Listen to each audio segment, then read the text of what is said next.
Want to stop recommended videos from appearing in YouTube Kids? Here's what you need to know.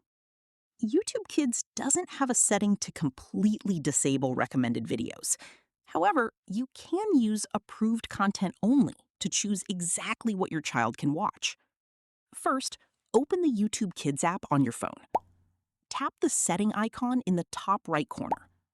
Complete the parent verification by entering your parent passcode or solving the verification challenge.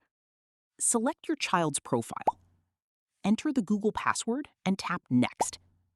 Now tap Content Settings. Choose Approved Content Only.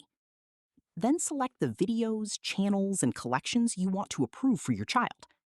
Once you've finished, tap Done or Select. From now on, your child will only be able to watch the content you've approved instead of receiving the usual personalized recommendations. And that's it. You've successfully limited recommended videos in YouTube Kids using the Approved Content Only feature. Thanks for watching. If this tutorial helped, don't forget to like the video and subscribe for more tech tips, app tutorials, and how-to videos.